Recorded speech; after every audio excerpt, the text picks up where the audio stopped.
So, you finally found your way here. You poor doomed soul. Allow me to introduce myself. You may call me Dreadmore. Yes, Dreadmore.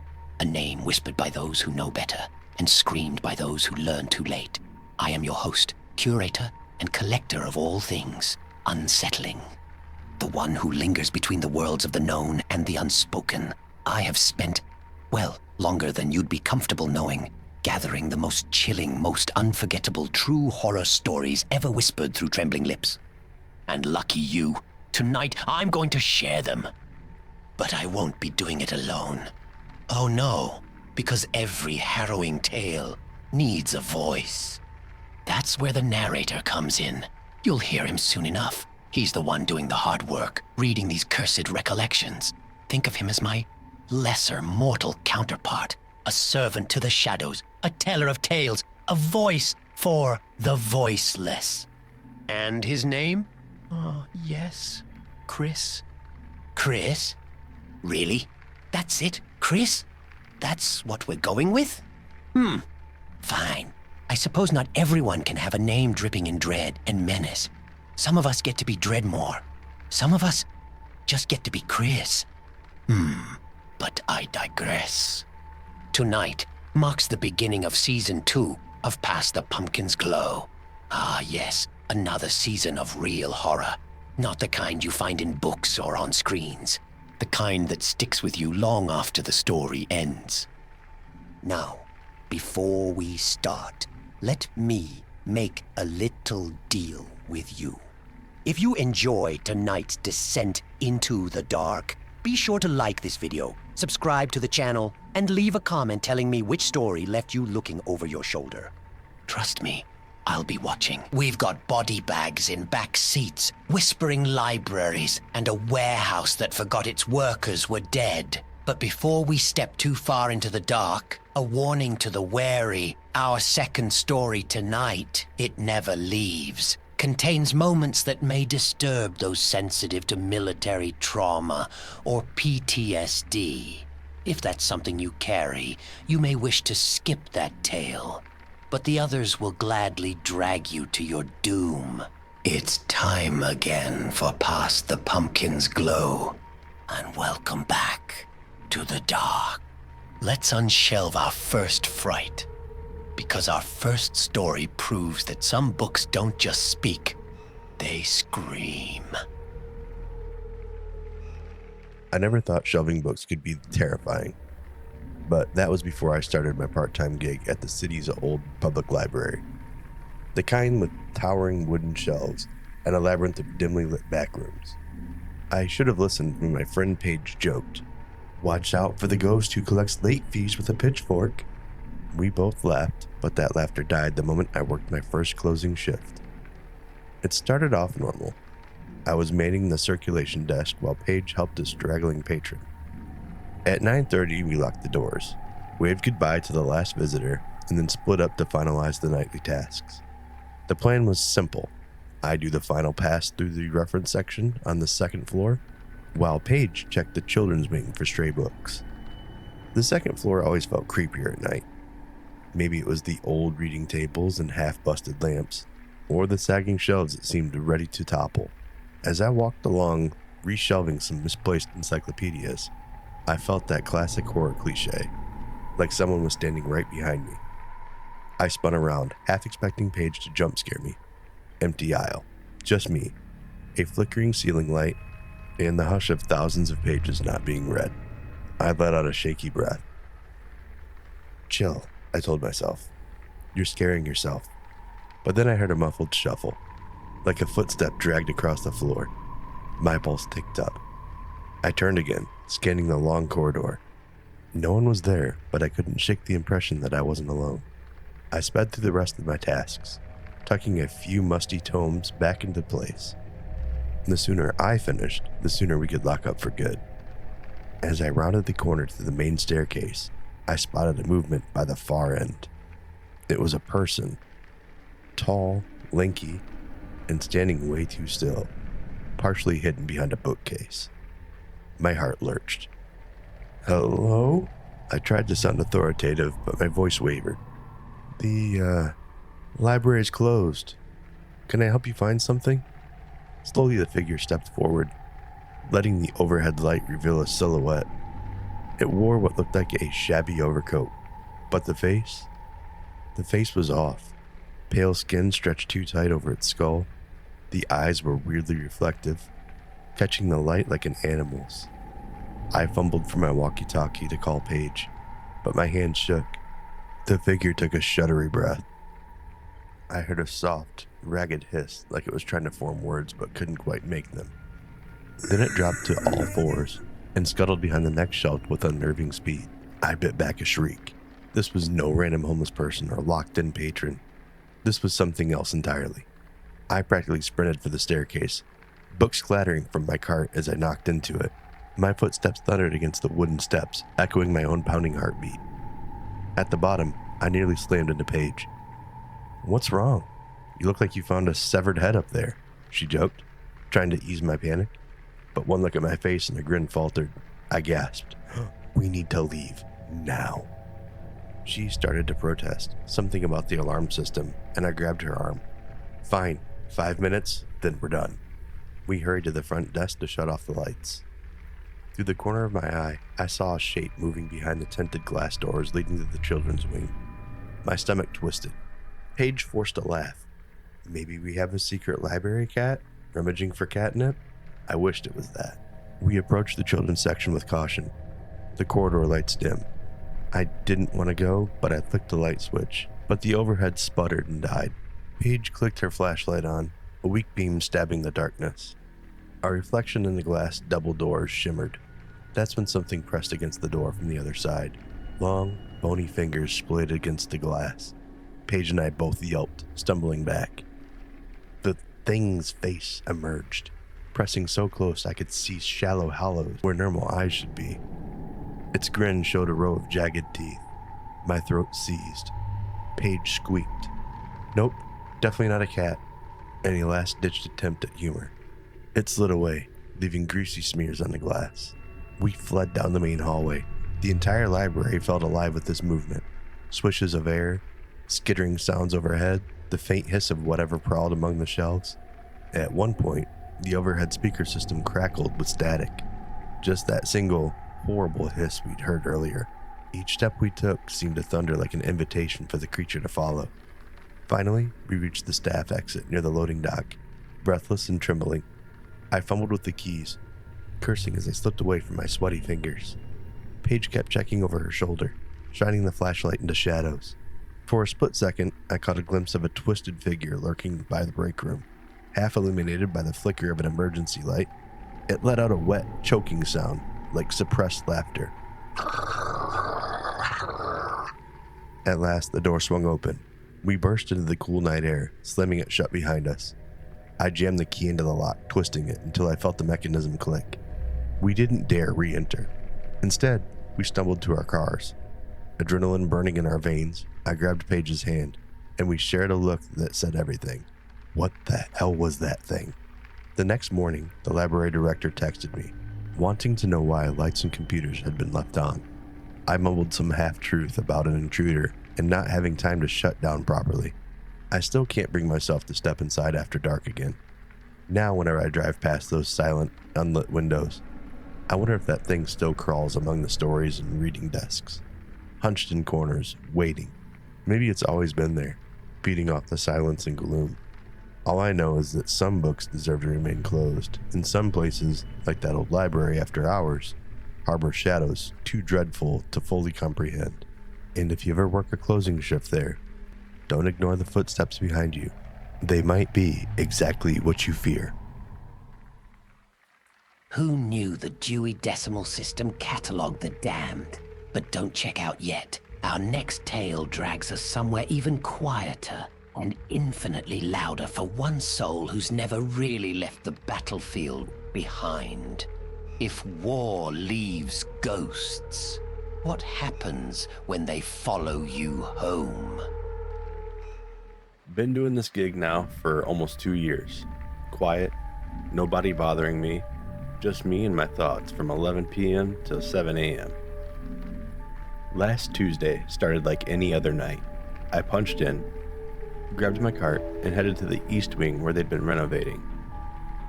The patients had been moved out weeks ago, but the project stalled over some permit issue. My supervisor wanted the bathrooms deep cleaned before the contractors came back. The lights buzzed and flickered as I wheeled my cart down the empty corridor. Hospitals at night have their own kind of silence. No beeping machines, no nurses talking, just the squeak of my wheels and the occasional rustle from plastic from my cleaning supplies. I started in the first bathroom by snapping on my mask and mixing the cleaning solution together. As I started mopping the third stall, I couldn't recall which stall I'd go to next to clean. Probably just hungry, I thought to myself. The bathroom lights pulsed slightly, like they were breathing. I stood upright too fast, took a step back out of the stall, and the room lurched sideways. Damn, I muttered to myself, bracing against the sink. My radio crackled to life. Yo, Marcus, you good? You got real quiet. It was Ricky, the other night custodian. We checked in every 15 minutes or so to keep each other sane. Yeah, just... I hesitated. My mouth felt dry. Think I stood up too fast. Ricky chuckled. Man, you gotta be eating before shift. They'll be passing out on me. I forced a laugh and grabbed the mop, shaking off the weird feeling.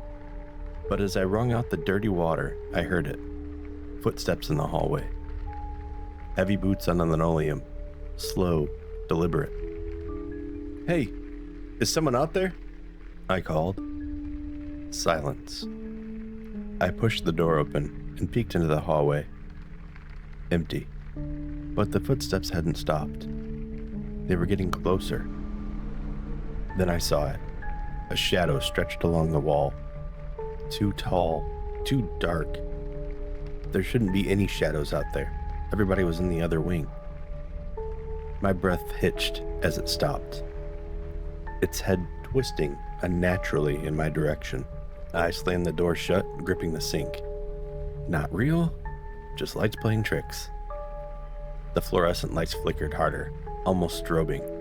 My reflection in the mirror looked off, paler, eyes too wide. Behind me in the shower stall, the water came alive. Something shifted, steam curled unnaturally around it, giving it shape. The radio crackled again, static, then a voice that shouldn't have been there. Position report. The voice belonged to Sergeant Martinez, dead 7 years. My chest tightened. My fingers trembled over the radio, but before I could respond, the faucets turned on all at once. Water surged from the sinks, spilling onto the floor. Fuck this, I muttered, yanking the door open. But the hallway wasn't right. The walls were scorched black, and desert sand scattered across the floor. I wasn't in Midtown Hospital anymore. I was back in Fallujah. The bombed-out building where Martinez and Johnson died. A figure stood at the end of the corridor, silhouetted against emergency lights that pulsed red like gunfire. It raised something to its shoulder, a rifle. I dove behind my cart as an explosion rocked the hallway, but when I looked up, Midtown was back. Except for a fresh crack in the wall where the explosion should have hit. My vision still blurred from the concussive force of the explosion I perceived to have taken place. The radio buzzed. Ricky again. Marcus, what's up? You ain't answering. I tried to speak, but my throat felt raw, like I'd inhaled something sharp. Down the hall, shadows peeled themselves off the walls, stretching, whispering in voices I half recognized. Arabic mixed with English, my name among them. Then, the lights went out completely. I fumbled for my flashlight, clicking it on. A face inches from mine, Johnson's, half missing, his remaining eye milky white. You left us, his breath reeking of chemicals and rot. I stumbled backward, my feet slipping on the flooded floor. My head cracked against the sink. A burst of pain shot through my skull, but the impact seemed to clear my vision. Then I saw it. Something else had formed in the far corner. Taller than the shadows, more solid. A figure in desert fatigues, but stretched, its proportions off, limbs too long, head tilted at an impossible angle. It stepped forward. Each movement was wrong, covering more distance than should be possible. As it neared, I realized it didn't have a face. Just smooth, blank skin stretched over a skull. I tried to crawl away, but my body wouldn't respond. It crouched beside me, tilting its head as if studying me. One long-fingered hand reached for my face. Then the lights came back, and Ricky burst through the door. "Marcus, what the hell, man?" The thing didn't vanish. It just stepped back, retreating into the corner, watching. "Jesus, Marcus, are you all right? You don't look good." Ricky's voice was distant, like I was underwater. "Come on, let's get you out of here." I couldn't answer. My gaze was locked on the figure. It raised a single finger to where its lips should be. A silent command, like it was telling me to be quiet, and it was going to be with me now. Then everything went black. I woke up in the ER. Oxygen mask on my face, doctors moving around me. My chest ached with every breath. A woman in scrubs leaned over, voice gentle.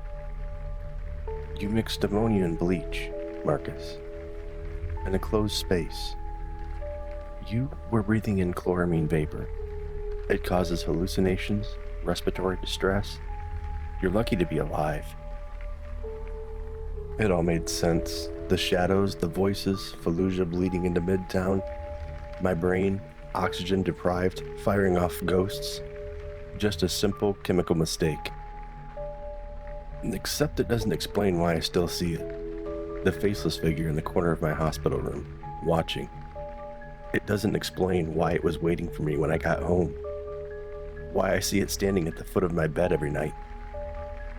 And it doesn't explain how when I finally start to drift off, I feel it getting closer to me. I feel it getting to bed. I can't eat, I can't sleep, I can't live. Not a single medicine or treatment has helped. Outside of PTSD, there's no medicine, no doctor, nothing that they can find that's causing this. I just act like everything is fine now, but I don't know how much longer I can pretend that I don't see it. It truly meant it was staying with me forever. Oh, that one lingered, didn't it? Some things can't be scrubbed away. Not with bleach, not with time, not even with forgetting. But if ghosts in the halls weren't enough, how about one waiting right where you park? Our next story proves that some parking spaces come pre-haunted. 7 years of night shifts at Memorial Hospital had hardened me to a lot of things. Death, mostly. You learn to live alongside it. Breathe it in like antiseptic. And you see people come in. You see them go. Sometimes they leave in the way that they hoped. Other times, they don't. But the ones who die in the hospital, they're the lucky ones. I had my spot, level 3, section D. Not technically reserved, but understood. I parked there every night. Right next to the peeling yellow support beam with a streak of tire rubber from someone turned a bad parking job 3 years ago. Thursday night, I pulled in, and my spot's taken. A champagne-colored SUV with Arizona plates, sitting right where my car should be. Annoying, but I don't think much of it. Maybe some traveling surgeon, a visitor who ignored the staff parking signs. Whatever. I park 2 rows over, stretch my legs, and forget about it. Until Saturday. 2 days later, same SUV, same spot. Unmoved. Now it feels wrong. Hospitals don't work like that. People come and go. Even those who pass don't stay here long. But this thing was sitting here like it belonged. Like it wanted to be ignored. I stopped in front of it, looked through the windshield, couldn't see much. The inside was dark, the seats empty. And then I see the windows, frosted over. It's October, but not that cold. Not enough to do this. The pattern is uneven, the kind you get when moisture builds inside, like someone's been breathing in there for days. I feel it now, the deep, crawling thing in my stomach, the thing that says, "Don't open the door." I don't. Instead, I call security. The guy they send looks bored, doesn't even take his hands out of his pockets at first, until he runs the plates. Then he stiffens, calls another guard, and another. They stop talking to me, just keep looking at the SUV like they don't want to go look, but they have to. One of them lifts the handle to the door. The smell rolls out first. Thick, stale, the kind of smell that lingers too long, that seeps into fabric and stays there. Something's been in here a while. The front seats are empty, but the back has gym bags, 3 of them, shoved into the rear compartment like old luggage. I don't want to look. I don't want to look. But I see it anyway. A hand, still, unmoving. The second bag has more, and the third. It was a man. He had been there too long. The SUV wasn't his. Come to find out, it belonged to a guy in Vegas. A guy with a record. A guy who checked out of his last motel room, but never checked into the next. The man in the bags wasn't the owner. Just another stop along the way. They never found the driver, never figured out why he left the SUV here. In my spot. In a hospital where no one was supposed to notice a vehicle that didn't belong. But I think he knew what he was doing. I moved my car, but I still check that spot every night. And some nights, when I leave after a long shift, I swear I can still smell it. Still listening. I like that. But don't forget to show your devotion. Drive a stake through that like button, subscribe, and follow us at PTP Glow Official on YouTube, Instagram, and Spotify. Your engagement is the lifeblood of this wicked little show, and I do so hate a quiet audience. Ghastly greetings, you caffeine-craving cadavers. I've dug up something truly electrifying. One sip, and you might just jolt back to life. Let's take a taste of Frankenfuel. First off, this is a product I actually use, and it all started with a simple Instagram follow. Frankenfuel, they must have found me through my ads. Before the week was up, I'd ordered a case. No influence, cool owner, no pressure, just pure curiosity. Let's talk caffeine. 110 milligrams per serving didn't seem like much at first. I work a pretty technical job outside of the channel. Say I'm addicted to caffeine might be an understatement. But Frankenfuel, I was shocked.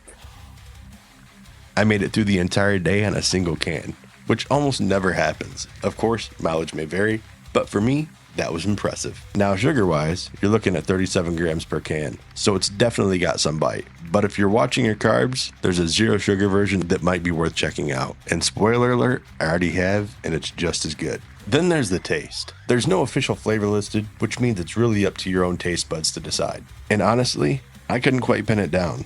But strangely enough, that didn't matter while I was drinking it. I found myself finishing the can way too fast without even thinking about it. Final verdict? Frankenfuel lives up to its tagline, freshly shocked energy. If you need something that actually keeps you going without having to chug a second can, this might be worth waking the dead for. Would I buy it again? Already have. Thanks to Frankenfuel for reaching out to me and letting me know that their product even existed. If you want to get your hands on your own Frankenfuel, you can follow the link in the description, and you'll get 15% off of your first order. You can follow them on Instagram at Frankenfuel, or you can head over to www.frankenfuel.com. Our next storyteller works the late-night logistics beat, but when a certain warehouse starts packing more than freight, it turns into a delivery from the other side. Let's roll up the loading dock door and see who's waiting. I've driven trucks for years, hauling everything from groceries to electronics. Most nights, it's just me, the open road, and a schedule to keep. But one evening, my dispatcher sent me to pick up a last-minute load from an old distribution center on the outskirts of our city. The place almost looked abandoned, with a faded sign and a chain-link fence partially collapsed. I arrived around 11 p.m. A lone security guard waved me through, barely glancing at my paperwork. He didn't even speak, just jerked his thumb toward the Dock 5. The building's overhead lights were dim, and the lot was filled with broken pallets and debris. The guard shack's window glowed faintly, but the guard was nowhere to be seen once I parked. I checked the shipping manifest. Palletized goods, fragile. I hopped out expecting to find a forklift operator or warehouse manager. Instead, I found a heavy metal door that led into the dock area, locked from the outside. I banged on it. Nothing. Then I noticed another door, partially open. Inside, flickering fluorescent lights revealed a cluttered loading bay with crates stacked haphazardly. The musty smell hinted at disuse. Cautiously, I stepped inside, calling out, "Hello?" My voice echoed. After a few minutes of searching, I stumbled upon a half-empty forklift near a pallet of unmarked boxes. A shipping label read, "Delivered to East Side Depot." That matched my manifest. Relieved to at least find my load, I started prepping the pallet jack. That's when I heard the footsteps overhead, on a mezzanine level. "Hey, I'm here for the pickup," I shouted. No response, but the steps continued. Figuring the worker might be ignoring me, I proceeded to move the pallet to my truck. Then the overhead light snapped off, plunging everything into darkness except for a single emergency bulb by the exit. I fumbled for my phone's flashlight, continuing to push the pallet. The footsteps above turned frantic, as if someone was running back and forth. I decided to investigate, climbing a rickety metal staircase that led to the mezzanine. Up there, rows of abandoned offices and storage rooms greeted me. My phone light flickered across dusty desks and filing cabinets. Another set of footsteps resounded, this time behind me. I whipped around, illuminating empty air, anxiety mounted. Where was the security guard? Suddenly, I saw movement at the far end of the mezzanine, a shape darting into an office. I rushed over, calling, "Hey, I just need my paperwork signed." The office was empty, but the window overlooking the dock gave me a view of my truck. A figure stood next to it, wearing what looked like to be a guard's uniform, but the posture was stiff. I tried banging on the window, but the figure didn't react. Then the overhead lights flickered back on. In that brief glow, the figure vanished like a mirage. Returning to the dock floor, I found the pallet jack had moved, now positioned halfway between the pallet and the door. Well, it hadn't been me. My nerves were on edge. I decided to load the boxes as fast as possible and get out. But as I approached the pallet, I noticed one box partially torn open. Inside, I glimpsed old newspaper clippings and something that looked like a photograph. Instinctively, I pulled it out. It showed a group of workers from decades past, standing in the front of the distribution center. Among them was the guard I'd seen, or someone who looked exactly like him, labeled with the caption, dated 1975. Alarm shot through me. The date on the photo was from well before I was born. My mind raced. Was the guard a living person, or something else entirely? I quickly sealed the box, moved the pallet into the trailer, and slammed the cargo door shut. As I climbed into my cab, the guard shack window lit up again, as if someone was inside. I considered returning to the forklift or signing out, but fear trumped protocol. I started the engine. Just as I pulled away from Dock 5, the radio crackled. A voice whispered, "Manifest incomplete. Return inside." I nearly jumped out of my seat. My CB radio was off, so it wasn't from dispatch. I drove to the exit gate, hoping it would open automatically. It didn't budge. The chain link fence rattled in a sudden gust of wind, or maybe someone was shaking it. I braced myself, ready to ram it if needed. Then, with a groan, the gate slid open on its own, as if an invisible force was granting me passage. I didn't wait to question it. I gunned my truck forward, leaving that distribution center in my rear view. I delivered the load, though my nerves stayed shot for days. When my supervisor asked me about the missing signature, I couldn't bring myself to explain. I just claimed there was no one to sign. I still pass that old distribution center occasionally. It remains abandoned, all except for the flicker of a lone light in the guard shack at night. I'll never again set foot there. Some deliveries simply aren't worth the risk, especially when your contact on site might not belong to the living world at all. Deliciously dreadful. And we're not done yet. Saddle up, listeners, because our next story takes us into the wide open dark of Arizona. Horses, dust, and something wandering beyond the tents. It's time for a little midnight mayhem under the desert stars.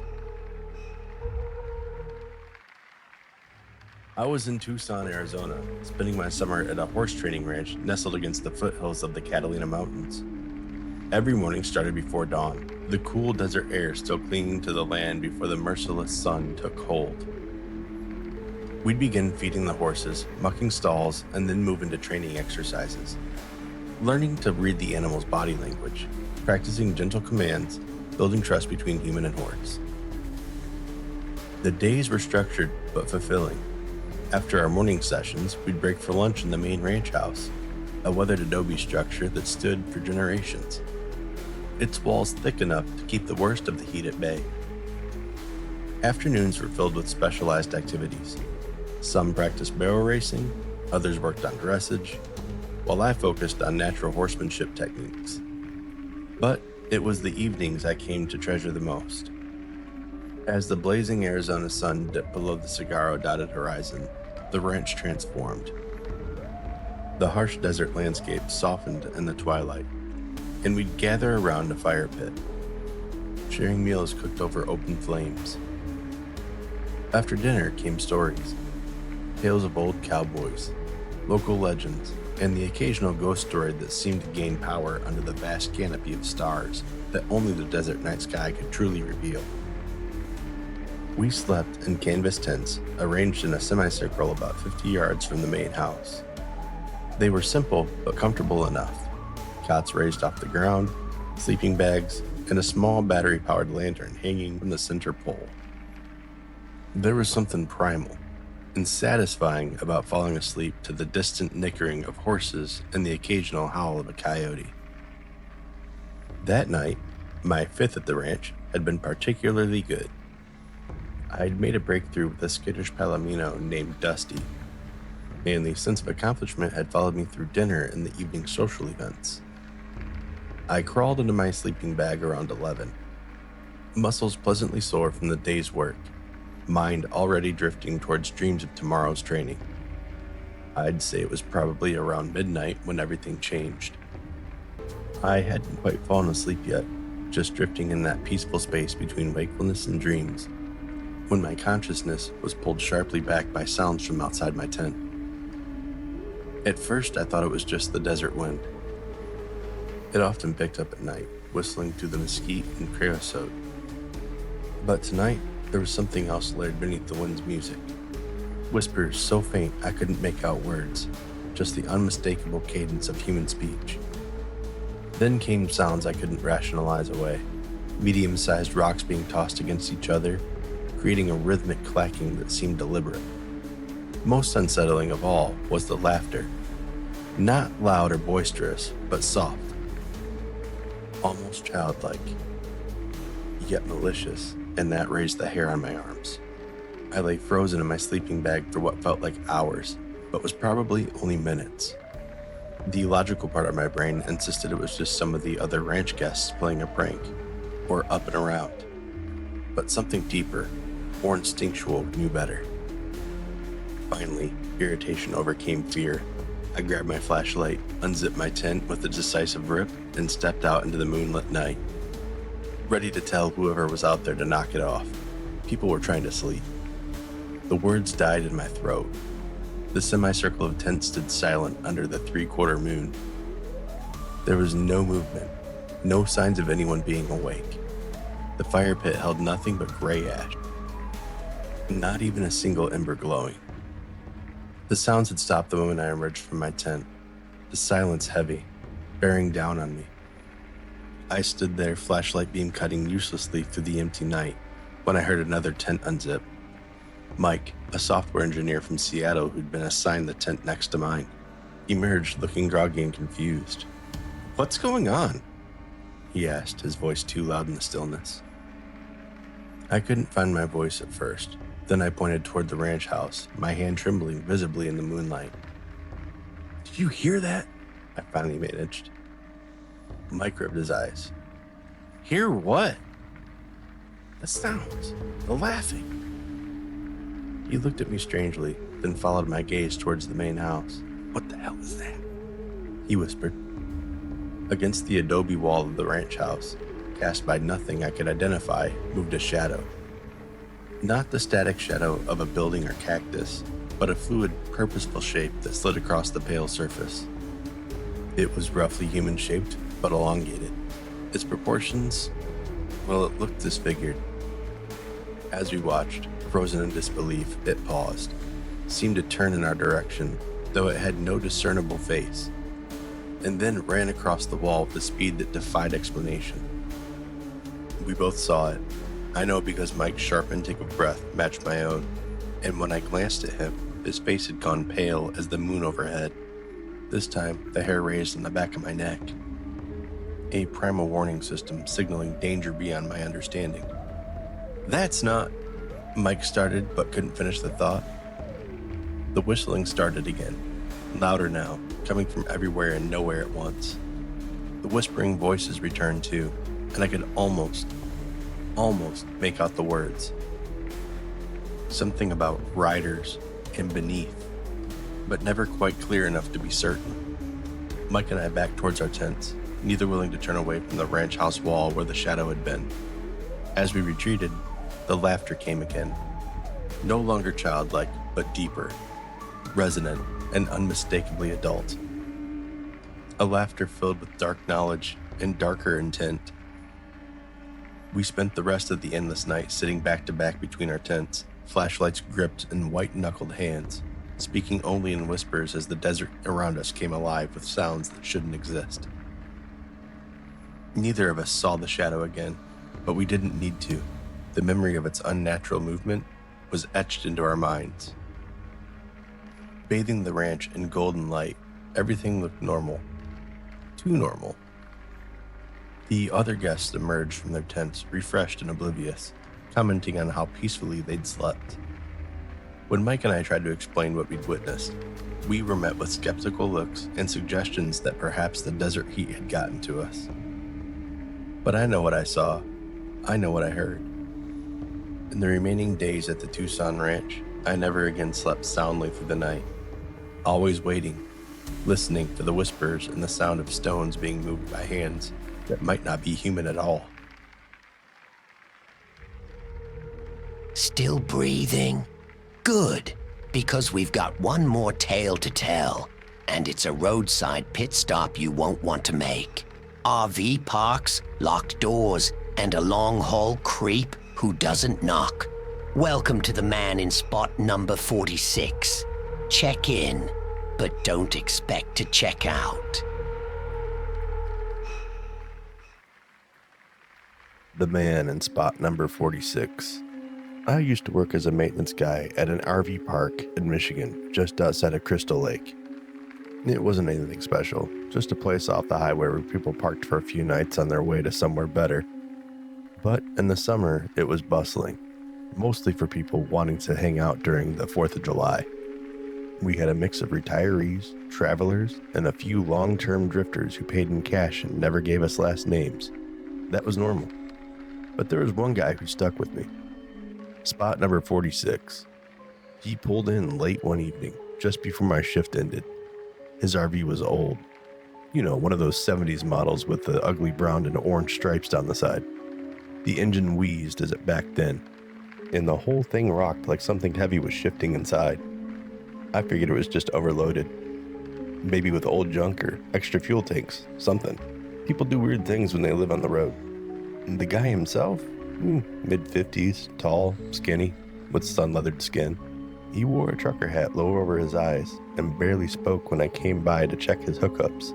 Just a nod, a grunt, fine by me. I wasn't there to make friends. At first, he didn't seem that different from the other loners. But then the complaints started. A woman in spot 44 came to the office the next morning, pale and upset. She said she heard knocking in the middle of the night. Not at her door, but under the RV. Like someone was crawling underneath, tapping along the bottom. She thought it was kids messing around until she looked outside and saw the guy from number 46 standing there, just watching her window. She yelled at him, but he didn't move, didn't react at all, just stood there. She locked the door and closed the blinds, and eventually he went back to his RV. I went to talk to him, but his door was shut, curtains drawn. I knocked. Nothing. I left a note about keeping things respectful and figured that would be the end of it. It wasn't. That night, another complaint. A young couple 2 spots down said they heard their door handle rattling around 3 a.m. Like someone was testing it, trying to see if it was unlocked. The husband went out with a flashlight but didn't see anyone. The only thing out of place? The door to spot 46 was slightly open, just a crack. I went back the next morning, determined to talk to the guy. This time, the door wasn't just shut, it was locked from the outside, with a padlock, straight through the handles. I knocked. No answer. I banged harder. Nothing. I was about to leave when I smelled it. Rot. Not like garbage. Worse. Like something had been dead for a while in the heat. I radioed the park manager, and within an hour, we had a sheriff out there cutting the lock. The door swung open, and that smell hit like a fist. Inside, the RV was trashed. Rotten food, dirty clothes, piles of old newspaper, but the worst part, the back room. There was a mattress on the floor, stained dark. Shackles, actual metal shackles, bolted to the wall. A pile of clothing that didn't look like it belonged to a man in his 50s. It was smaller stuff, women's belongings. The sheriff told us to clear out, and that was the last I ever heard about it. The guy was gone. They put out a bolo, but as far as I know, he was never caught. Just disappeared back onto the highway like he was never there. Sometimes I wonder how many other parks he stopped at. How many other RVs he's tested in the middle of the night, looking for an unlocked door.